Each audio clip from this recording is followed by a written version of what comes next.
Today is Saturday, November 15th, 2013. I'm Galen Krupke Bingle, and I'm going to be interviewing my mom, Claire Goodrich Krupke, on her grandfather, James Douglas of Cornwall, Vermont, and the many things that he's done. I've heard stories over the years, and everybody's told me I should record it, and that's what I'm going to do. I'm really looking forward to it. My mom will be 97 in 3 months. These sleigh bells are bells that I got from my mom. They used to go on the horse when she would hook the team up and bring the horse and sleigh over to her grandfather's through the covered bridge over Swamp Road from West Salisbury to Cornwall. And they would put the jingle bells on them in the winter time for the sleigh. I think that's pretty cool. I've heard stories of the team and how one time she was with the buggy and her mom was going over to her parents' house in Cornwall, and the train blew the whistle and the team of horses took off, and the conductor got off of the train and went and stopped the horses for my mom and her mom, saving the day. So I'm looking forward to the interview. Tell me what you remember. He had a maple sugar orchard, and we made a lot of syrup every spring. He had 3 apple orchards, and he used to take the apples to a mill for making sweet cider and vinegar. He had an ice pond, and farmers came from all around to get ice for their ice houses. But he'd pack it in sawdust too and put it on the train to ship it, the ice. You what? Wouldn't he take the ice from the pond and pack it in sawdust and put it on the buggy and bring it to the train station to ship? No, I never heard of that. Oh. The farmers used to come with sleighs to get it to take home for the ice houses. And he raised beautiful Persian horses, and he had a stud service for his 2 big stallions. What else did he do to make money?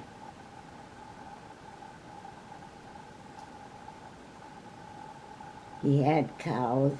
He sold butter. Butter? Yeah, I was just going to say, he had cows, and he only used the milk.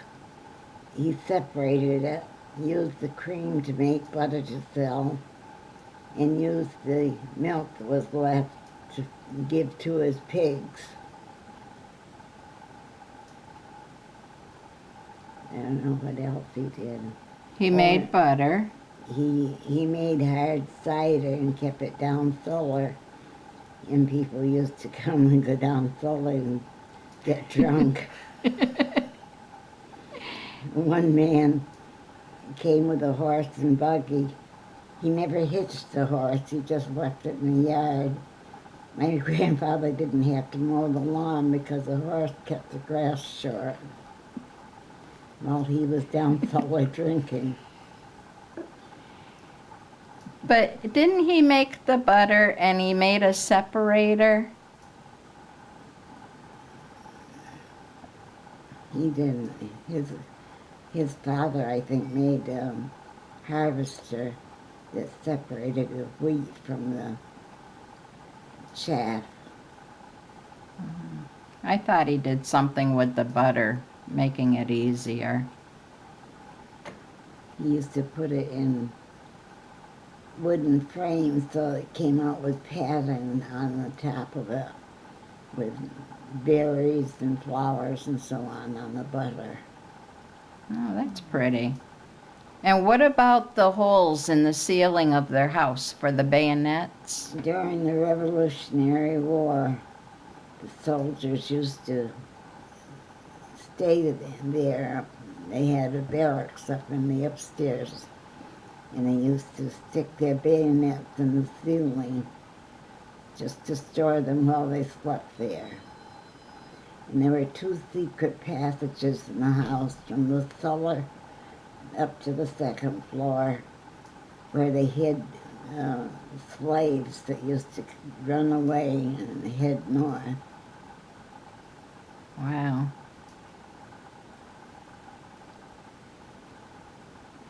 He had an extra house where by the pond where people by the name of Bond lived, and he bought the house from them, and it never was used after that. We kids used to go up there and play. There was all kinds of stuff in the house.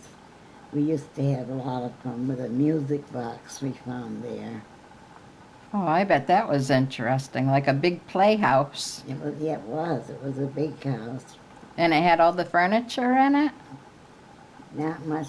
It had little furniture, not much. But it was just things like the music box and pictures and things like that. And what about the toys that you played with there? Blocks. Yeah, so My that I can show grandfather it to made a Aiden. great big box filled with wooden blocks, and he sanded them all down. They were beautiful blocks. And I don't know where they all came from. He had different shapes, too. And we kids used to play with them always when we were over there. But we didn't always remember to put them away. And my mother should have made us, but she didn't. One time we went over and they were gone. We never found out what happened to them. But he said because we didn't pick them up, he got rid of them. So we had nothing left to play with. Wow. And when you would go over there on the horse and buggy, would it be cold in the winter and on the sleigh? Oh, we had a sleigh that had a big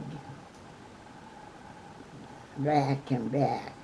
We kids used to sit on it. And Mom and Dad would have a seat in front with a baby or whoever was small. We'd go through the covered bridge over to my grandparents. Wouldn't it get cold? Would you have blankets? We had Or? a blanket, yeah. My father, my grandfather had coats made for he and my grandmother of horsehide with the fur still on them. They had hats and gloves that went with them. Hmm. Another thing he did, he made his own electricity. In the garage, he had big glass batteries filled with water. I don't know just how they made it, but he had the first electricity in the town. There were no poles or anything. He made his own. And he had cows? He had a few cows, just enough to get the cream for probably only 3 or 4 cows. I used to have to go over. He had a big pasture where the sugar woods were. I used to have to go over and get the cows and bring them home every afternoon. So he made syrup too? Oh, he made loads of maple syrup. He used to sleep in the sugar house all night, boiling the sap down. Wow. We had a great big tank on the sleigh, and I used to go and gather the sap from the trees and dump it in that big tank, and we'd take it over to the sugar house and drain it into a big tank there where it went into all the pans where the sap was boiled down. And when you would take the buggy and the horses over, would you have to come back before it got dark? Yes, we didn't have any lights. They didn't have like little lights on the wagons? Well, no. Never had any lights on the wagon. So what happened if it got dark? You just couldn't see to come home? You'd have to stay over? We didn't stay. And what about the time that the whistle scared the horse? My mother, I wasn't old enough to go to school. My mother had her own horse, and she hitched it to the sleigh, and she and I were going over to my grandmother's. There was so much snow we had to go over the fences. And I don't know how deep the snow was, but I know we had to go over fences to get past big snowdrifts. And it was by the railroad station, and the train started up and it blew the whistle. The horse ran away with us, but he ran toward the train, and the engineer got off and came over and grabbed the reins and stopped the horse from my mother. Wow. Any other stories? I don't know, my grandfather had a workshop up above the granary. He made a boat for his pond so he could clean out all the weeds and so on before time to make ice. And we kids used to go up and shop and use scrap wood and pound nails in it. And you'd go swimming in that pond? Oh yeah, all the neighbors, they all came. It was a mud hole really, but yeah, there were mud turtles. You had to be careful. Snapping ones? Yeah, Nobody ever got bit? I don't think so. Wow. Around toward the edge it was packed down enough that you were